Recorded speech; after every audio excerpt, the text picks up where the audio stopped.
GS journey अर्थात सामान्य अध्ययन की एक विशेष यात्रा के साथ हम आपके बीच उपस्थित हैं और आप सभी का हम स्वागत करते हैं। जीएस जर्नी के विशेष current affairs episode daily top 10 में। डेली टॉप 10 में हम 10 महत्वपूर्ण सवाल के साथ होते हैं और आज एक बार फिर आपके बीच उपस्थित हैं करंट अफेयर्स के 10 महत्वपूर्ण सवालों के साथ। और आपके लिए स्क्रीन पे पहला सवाल है, उत्तर प्रदेश के किस शहर में भी नॉर्थ टेक सिंपोजियम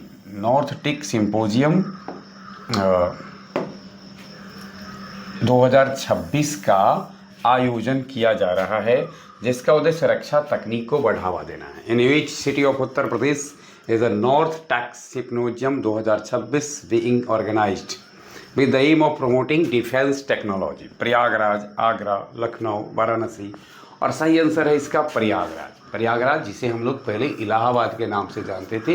वहाँ पर नॉर्थ टेक सिंपोजियम 2026 का आयोजन हो रहा है।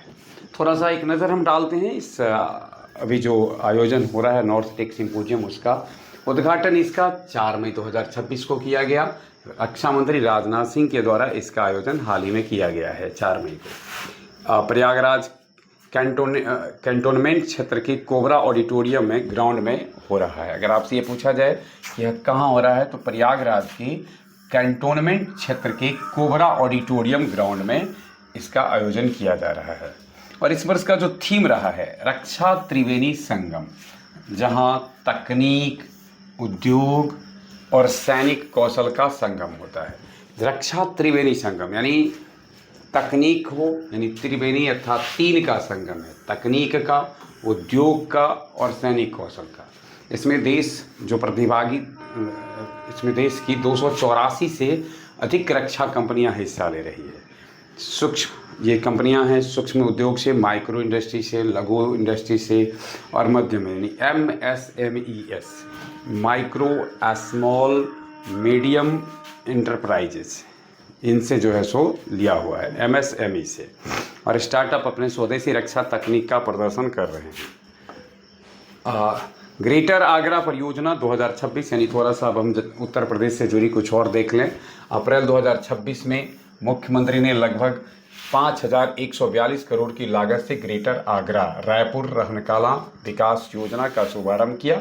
इस परियोजना की तहत 10,000 से अधिक परिवारों के लिए आधुनिक आवासीय सुविधाएं और इंफ्रास्ट्रक्चर विकसित किया जा रहा है। साथ ही एक महत्वपूर्ण चीज़ है, 10 नदियों के नाम पर टाउनशिप। ग्रेटर आगरा में 10 अलग अलग सेक्टर टाउनशिप होंगे। अब ये नदियों के नाम पर हैं, जैसे देखिए गंगा, जमुना, तो सबके नाम के साथ पुरम लगा दिया है, गंगापुरम, यमुनापुरम, सरस्वतीपुरम, नर्मदापुरम। इस प्रकार से ग्रेटर नोएडा में 10 नदियों के नाम पर ग्रेटर आगरा में 10 नदियों के नाम पर टाउनशिप खोले जाने की पहल की जा रही है। इसके अलावा जनवरी में इन्वेस्टर्स समिट 2027 चुनाव से पहले, जैसा कि हम लोग जानते हैं 2027 में उत्तर प्रदेश में चुनाव होने वाले हैं और उत्तर प्रदेश में चुनाव से पहले आवास बुनियादी ढांचों में भारी निवेश और 2026-27 के बजट में GST भी वृद्धि का अनुमान शामिल है, जिससे शहर औद्योगिक और रियल एस्टेट हब के रूप में तेज़ी से उभर रहा है। अर्थात एक तरह से समझ लें कि सरकार उत्तर प्रदेश की 2027 के आम चुनाव की तैयारी भी करने में लग गई है। मुख्य आकर्षणों में PM मोदी का रुपया 350 करोड़ से अधिक की 160 प्लस परियोजनाओं का लोकार्पण है, भव्य रोड शो है, इनलैंड वाटरवेज परियोजनाएं हैं और काशी विश्वनाथ कॉरिडोर के साथ ही गंगा घाटों का कायाकल्प भी शामिल है। चलिए, दूसरा सवाल आज के लिए है आपके। हाल ही में मायोन ज्वालामुखी में विस्फोट हुआ है। आपको बताना है कि यह किस देश में स्थित है। The Mayon volcano recently erupted in which country is it located? Japan, Philippines, Africa, Bharat. और इसका सही आंसर है, जैसा कि ये सब देखेंगे तो इसमें जापान और फिलीपींस ये ज़्यादा ज्वालामुखी से संबंध रखते हैं और इसमें से जो मायोन है वो है फिलीपींस में। एक नज़र हम दुनिया के ज्वालामुखी पर डालते हैं, लेकिन पहले तो थोड़ा सा देखते हैं मायोन ज्वालामुखी पर। यह फिलीपींस के लुजोन द्वीप पर स्थित है। लुजोन द्वीप के अल्बाय प्रांत में। अगर पूछा जाए मायोन कहाँ है तो लुजोन द्वीप के अल्बाय प्रांत में स्थित है। मायोन अपनी लगभग शंकु आकृति के लिए दुनिया भर में प्रसिद्ध है। प्रायः जो ज्वालामुखी होता है इसके इस प्रकार के शेप होते हैं, देखते होंगे, और इसमें से उद्गार होता है। और ये तस्तरी नुमा जो इसका जो एक ऊपरी जो क्षेत्र बन जाता है वो ये इससे मुख इसका उद्गार होता है, इसको हम लोग क्रीटर बोलते हैं। और कालांतर में जब इसी में पानी और जम जाता है तो हम लोग उसको क्रेटर झील के नाम से जानते हैं। यह जो ज्वालामुखी है प्रशांत महासागर के रिंग ऑफ फायर, प्रशांत महासागर के इर्द गिर्द में बहुत सारे ज्वालामुखी पर्वत हैं जिनको कि रिंग ऑफ फायर के नाम से, अर्थात उसमें से आग, फायर मतलब आग, यानी ज्वालामुखी से ज्वाला निकलते रहने के कारण इसको रिंग ऑफ फायर कहा जाता है। और ये सक्रिय ज्वालामुखी है। ज्वालामुखी को हम लोग जब वर्गीकृत करते हैं तो सक्रिय ज्वालामुखी, शांत ज्वालामुखी, सुषुप्त ज्वालामुखी आदि वर्गों में बांटते हैं, लेकिन जो सक्रिय ज्वालामुखी का समूह है उसका रिंग ऑफ फायर के नाम से जानते हैं। जापान का सबसे ऊंचा और प्रसिद्ध ज्वालामुखी है माउंट फीजो, माउंट फीजो। आप इसको फ्यूजियामा के नाम से भी जानते हो, माउंट फीजो कह लें या फ्यूजियामा। थोड़ा और नज़र डालते हैं हम, जो टोक्यो के पास है और यह 1707 से शांत है लेकिन सक्रिय है। ध्यान में रखेंगे 1707 से शांत तो है लेकिन सक्रिय है। माउंट ईसो क्यूशू ट्यूब पर स्थित यह दुनिया के सबसे बड़े सक्रिय ज्वालामुखी में से एक है। वहीं अस्कुराजीमा यह दक्षिण क्यूशू में स्थित जापान के सबसे सक्रिय ज्वालामुखी में से एक है। शिनमोएड के यह किरीशिमा पर्वत श्रृंखला में स्थित है और 2025-26 में यहाँ पर विस्फोट हुए हैं। हम थोड़ा सा नज़र डालते हैं आगे, कुछ और भी है। माउंट न्याई रागोंगो 2021 में फटने वाला यह अफ्रीका का सबसे खतरनाक ज्वालामुखी है। माउंट न्यामुरगीरा कांगो में है, अफ्रीका का सबसे सक्रिय ज्वालामुखी में से एक है और तीव्र लावा प्रवाह के लिए जाना जाता है। ओल डुइनियो लेंगाई तंजानिया का है, यह अपनी अनूठी दुनिया की सबसे ठंडी कम तापमान वाली लावा के लिए जाना जाता है। नवंबर 2025 में इथियोपिया के हाइली गोबी ज्वालामुखी में 12,000 वर्षों के बाद विस्फोट हुआ, जिससे निकली राख 16 घंटे में यमन और पाकिस्तान होते हुए भारत तक पहुंच गया था। यह ध्यान में रखना है कि नवंबर 2025 में जो इथियोपिया के हाइली गोबी में जो विस्फोट हुआ उसकी राख कहाँ तक, भारत तक पहुंच गई। और सबसे बड़ी बात है कि यह 12,000 वर्ष के बाद यह विस्फोट हुआ था। जहाँ तक भारत की बात होगी तो अंडमान सागर में एक सक्रिय ज्वालामुखी है, बैरन द्वीप पर है, जो बैरन द्वीप ज्वालामुखी के नाम से ही जाना जाता है और यह अंडमान सागर में है। नारकोंडम निष्क्रिय सुप्त ज्वालामुखी है जो उत्तरी अंडमान में है, लेकिन अब सक्रिय वो नहीं है। ध्यान में रखना है, यह सुप्त हो गई है। वारातंग द्वीप मड ज्वालामुखी, यहाँ से कीचड़ और गैसें निकलती है। नाम से ही देखिए, वारातांग द्वीप मड ज्वालामुखी है, मड मीन्स कीचड़ होता है। वहीं दक्कन ट्रैप भूतपूर्व ज्वालामुखी है, गुजरात, मध्य प्रदेश और महाराष्ट्र में विशाल क्षेत्र में ऐतिहासिक ज्वालामुखी गतिविधि से बना है। अन्य विलुप्त जो हो गए हैं, हरियाणा में घोसी हिल्स, तोशाम हिल्स और गुजरात की धिनोहर पहाड़ियाँ, यहाँ भी छोटी मतलब ज्वालामुखी पर्वत थे, ज्वालामुखी उद्गार होता था, लेकिन अब यह देखने को नहीं मिलता है। अगला सवाल है तीसरा, दिल्ली मेट्रो के स्थापना दिवस समारोह में metro women of the year, metro women of the year की खिताब से किसे सम्मानित किया गया? Who was awarded the metro women of the year title at the Delhi metro foundation's day? Mitali Pandey, Nandana Singh, Sushma Yadav और रामिता सिंह। जैसा कि जानते होंगे एक बड़ा प्रसिद्ध नाम है, मतलब जो मेट्रो ड्राइवर के लिए जाती हैं, लोको पायलट के लिए जानी जाती रही हैं, सुषमा यादव, और उनको metro women of the year के खिताब से नवाजा गया है।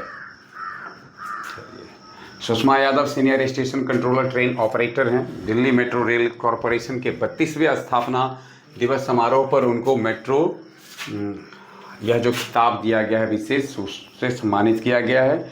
हरेंद्र कुमार को metro man of the year, देखिए metro women of the year दिया गया है सुषमा यादव को, वहीं metro man of the year आपसे पूछा जाए तो किनको दिया गया है? हरेंद्र कुमार को। 2026 के मेट्रो वुमेन सुषमा यादव और मेट्रो मैन हरेंद्र कुमार को दिया गया है। 2026 के अंतर्राष्ट्रीय महिला दिवस के अवसर पर यह पुरस्कार दिया गया है। जैसा कि आप जानते होंगे कि 8 मार्च को अंतर्राष्ट्रीय महिला दिवस मनाया जाता है और इस अवसर पर सम्मानित किया गया है अन्य प्रतियोगी को भी, जैसे चित्रकला के क्षेत्र में रामिता सिंह को, सुषमा गुप्ता, काजल कटियार, नंदना सिंह, मिताली पांडे और देवांजलि महतो।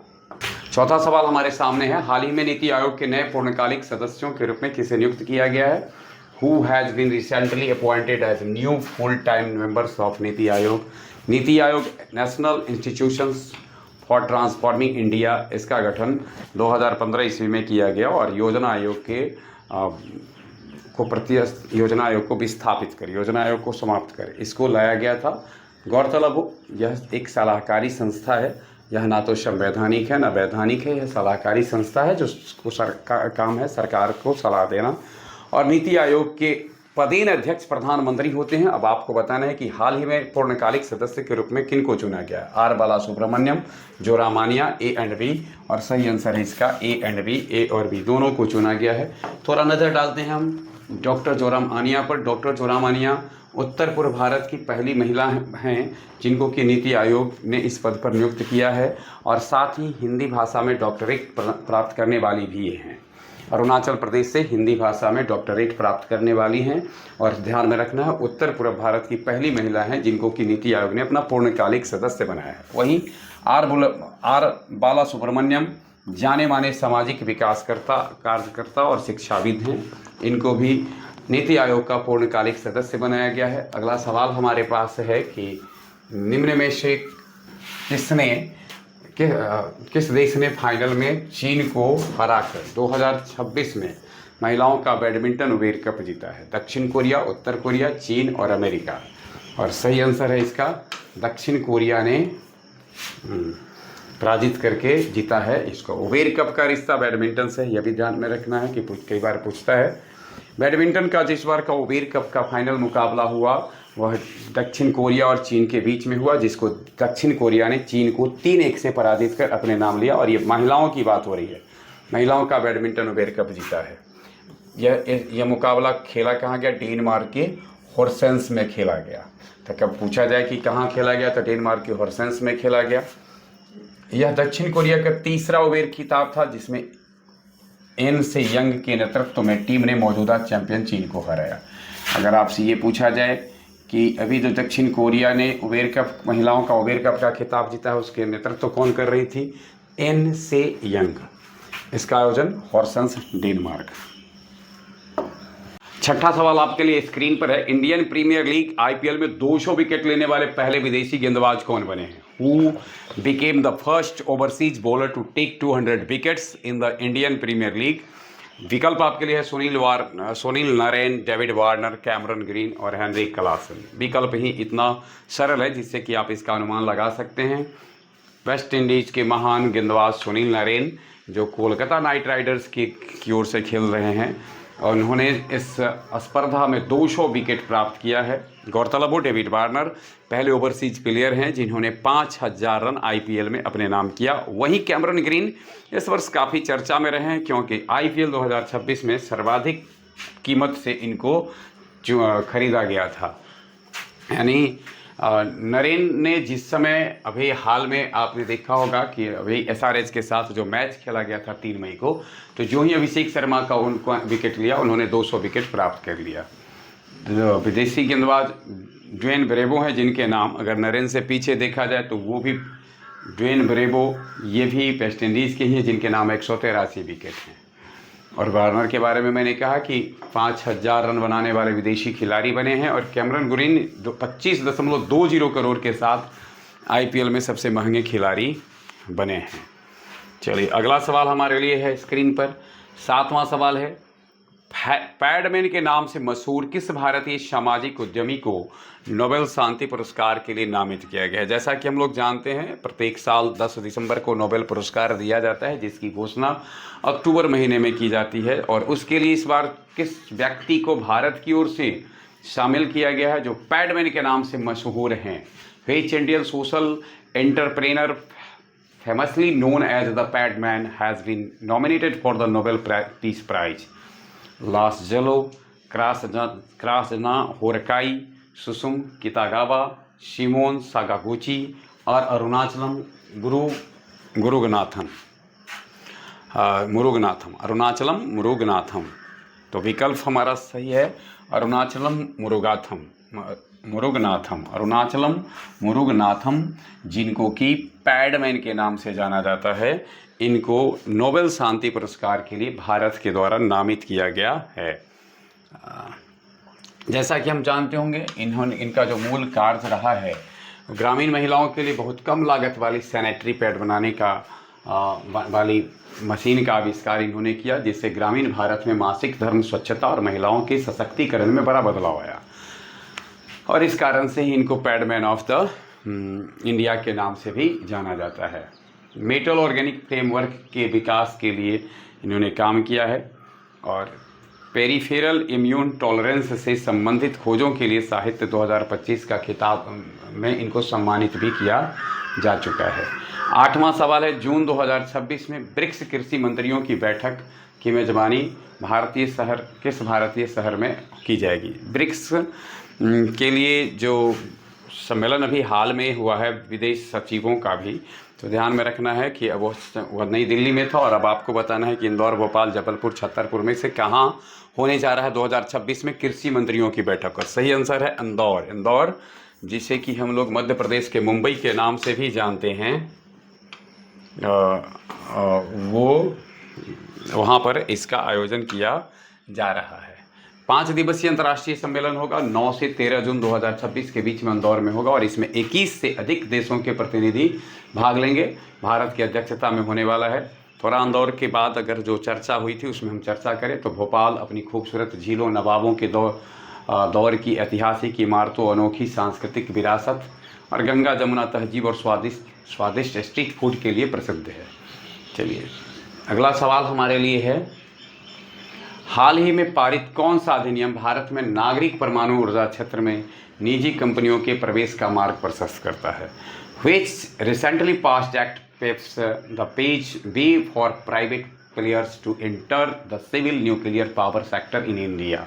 हाल ही में पारित कौन सा अधिनियम भारत में नागरिक परमाणु ऊर्जा क्षेत्र में निजी कंपनियों के प्रवेश का मार्ग प्रशस्त करता है? परमाणु ऊर्जा अधिनियम, पर्यावरण संरक्षण अधिनियम, शांति अधिनियम, इनमें से कोई नहीं। और सही आंसर है इसका शांति अधिनियम। भारत के नागरिक परमाणु ऊर्जा क्षेत्र में निजी कंपनियों में प्रवेश का मार्ग प्रशस्त करता है। ऐतिहासिक कानून 1962 के पुराने अधिनियम को प्रतिस्थापित कर निजी क्षेत्र को परमाणु संयंत्रों के निर्माण और संचालन में भागीदारी की अनुमति देता है। पहला ध्यान में रखना है, परमाणु ऊर्जा अधिनियम 1962 में आया था। यह भारत के परमाणु ऊर्जा कार्यक्रम का मूल आधार है और इसी में संशोधित करके शांति अधिनियम के माध्यम से इनके कुछ प्रावधानों को संशोधित या प्रतिस्थापित किया गया। अगर आपसे ये पूछा जाए कि शांति अधिनियम जो अभी आया है वह किसके लिए है, किस में संशोधन किया गया है, तो परमाणु ऊर्जा अधिनियम 1962 में। ध्यान में रखना है, पर्यावरण संरक्षण अधिनियम 1986 में आया, जो परमाणु संयंत्रों के निर्माण और संचालन में से पहले यह देखना आवश्यक है कि उसका पर्यावरण पर क्या प्रभाव पड़ेगा, सकारात्मक प्रभाव पड़ेगा कि नहीं, इसका ध्यान के लिए पर्यावरण संरक्षण अधिनियम 1986 आया था। 10वां और आज का आखिरी सवाल है, मेघालय के किस आदिवासी त्यौहार को 100 ड्रम फेस्टिवल के रूप में भी जाना जाता है? ताज महोत्सव, आदि महोत्सव, राष्ट्रीय युवा महोत्सव और वांगला महोत्सव। सही आंसर है इसका वांगला महोत्सव को जाना जाता है 100 ड्रम फेस्टिवल के रूप में।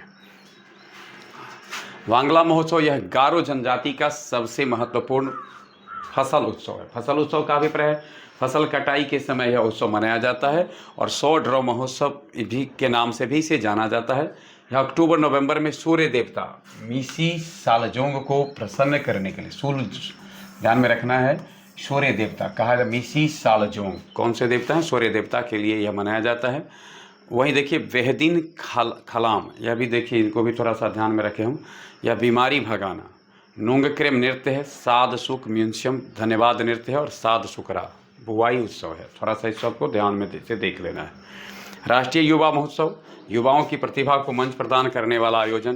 ताज महोत्सव आगरा में सांस्कृतिक, ये कुछ महोत्सव हैं जिसको कि देख लेना है, चूँकि इससे जुड़े सवाल प्रायः परीक्षा में पूछे जाते हैं। ये था आज का टॉप 10 सवाल जिसके साथ हम आपके बीच में उपस्थित थे। बने रहे हमारे साथ। आज भर के लिए बस इतना ही। बहुत बहुत धन्यवाद।